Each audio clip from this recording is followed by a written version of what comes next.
Phone tapping కేసుపై ఇవాళ supreme court విచారణ జరిగింది. ఈ కేసులో ప్రభాకర్ రావును మరో వారం రోజుల పాటు కస్టడీకి ఇచ్చింది సుప్రీంకోర్టు. డిసెంబర్ 25 వరకు కస్టడీలోని ప్రభాకర్ రావు ఉండనున్నారు. డిసెంబర్ 26న ఆయన విడుదల చేయాలని కోర్టు ఆదేశాలు జారీ చేసింది. తదుపరి విచారణ వరకు ప్రభాకర్ రావుపై ఎటువంటి చర్యలు తీసుకోవద్దని తెలిపింది. Prabhakar Rao custody interrogation status రిపోర్ట్ను కోర్టుకు అందించింది ప్రభుత్వం. కస్టడీలో ప్రభాకర్ రావు సహకరించడం లేదని పేర్కొంది.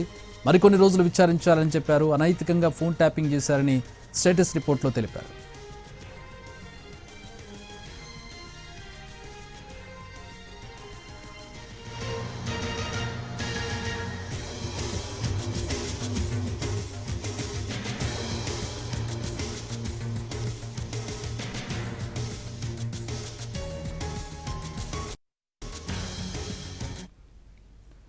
ప్రభాకర్ రావు కస్టడీ పొడిగించింది డిసెంబర్ 25 వరకు సుప్రీంకోర్టు. అలాగే ప్రభుత్వం రిపోర్ట్ను కూడా ఇచ్చింది. కస్టడీ రిపోర్ట్ ఎలాంటి వివరాలు ఇప్పటి వరకు వచ్చాయి, ఆయన ఏ విధంగా సహకరిస్తున్నారు దానికి సంబంధించి అసలు ఈరోజు ఏం జరిగింది, కోర్టు ప్రొసీడింగ్స్ ఏ విధంగా ఉన్నాయి, మా ఢిల్లీ ప్రతినిధి రాజు జాయిన్ అవుతున్నారు. రాజు. ఎస్ చక్రి, తెలంగాణలో సంచలనం రేపినటువంటి ఫోన్ ట్యాపింగ్ కేసులో ఇప్పటికే ఎవరైతే గతంలో చీఫ్గా పనిచేసినటువంటి ప్రభాకర్ రావును సరెండర్ కావాలని చెప్పి గత గురువారం రోజున సుప్రీంకోర్టు ఆదేశాలు జారీ చేసింది. దానికి అనుగుణంగా ప్రభాకర్ రావు శుక్రవారం రోజున జూబ్లీహిల్స్లో ఉన్నటువంటి సిట్ అధికారి ముందు సరెండర్ అయ్యారు. సో ఆ రోజు నుంచి ఈ రోజు వరకు కూడా ప్రభాకర్ రావుకు సంబంధించినటువంటి విచారణ కొనసాగుతూనే ఉంది. ఉదయం 10 గంటల నుంచి రాత్రి 10 గంటల వరకు ఈ విచారణ కొనసాగుతుందంటూ కోర్టు ముందు ఏ విధంగానైతే ప్రభుత్వం తరఫున ఒక స్టేటస్ రిపోర్ట్ను కూడా సబ్మిట్ చేశారు. అయితే ఫోన్ ట్యాపింగ్ కేసుకు సంబంధించినటువంటి విచారణలో ప్రభాకర్ రావు ఏమాత్రం సహకరించట్లేదు.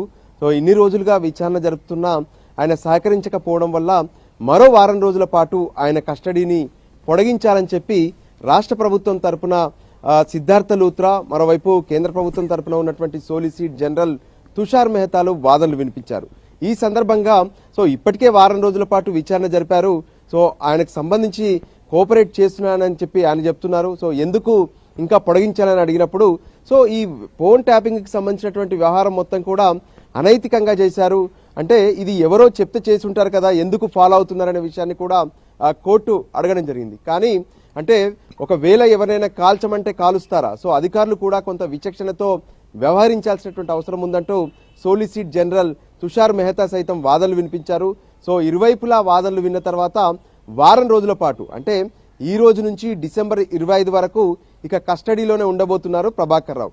ఆ తర్వాత డిసెంబర్ 26వ తేదీన ప్రభాకర్ రావును మామూలుగా అయితే జ్యుడిషియల్ కస్టడీకి తరలిస్తామని చెప్పి ప్రభుత్వం చెప్తే అలా కాదు, సుప్రీంకోర్టు ఇచ్చినటువంటి ఆదేశాల మేరకే ప్రభాకర్ రావు సిట్ ముందు లొంగిపోయారు. సో కాబట్టి అతనికి మళ్ళీ ప్రొటెక్షన్ కొనసాగిస్తాము.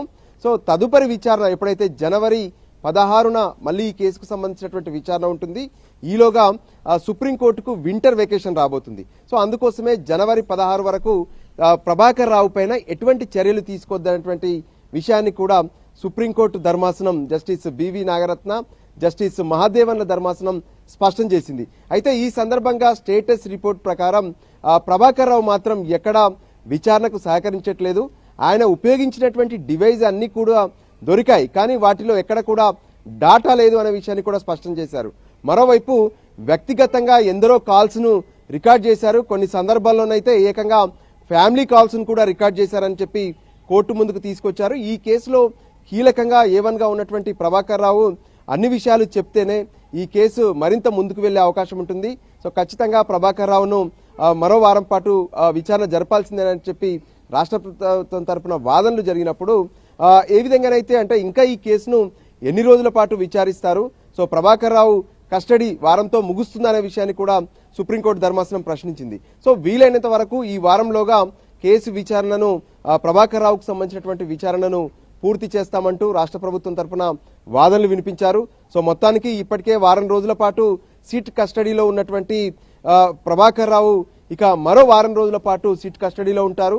సో ఈ కస్టడీలో మరింత ఫోన్ ట్యాపింగ్ సంబంధించినటువంటి సమాచారాన్ని సేకరించేందుకు, సమాచారాన్ని తెలుసుకునేందుకు విచారణ కొనసాగనుంది. గతంలో ఏ విధంగానైతే ఆయనకు కొంత ఆరోగ్య పరిస్థితుల నేపథ్యంలో అంటే క్యాన్సర్ సర్వైవర్గా కూడా కోర్టులో చెప్పారు. సో దానికి అనుగుణంగా ఇంటి నుంచి ఆహారం మందులకు సంబంధించినటువంటి విషయంలో పూర్తిగా గతంలో ఇచ్చినటువంటి ఆదేశాలు కొనసాగుతాయని చెప్పి కూడా సుప్రీంకోర్టు ధర్మాసనం స్పష్టం చేసింది.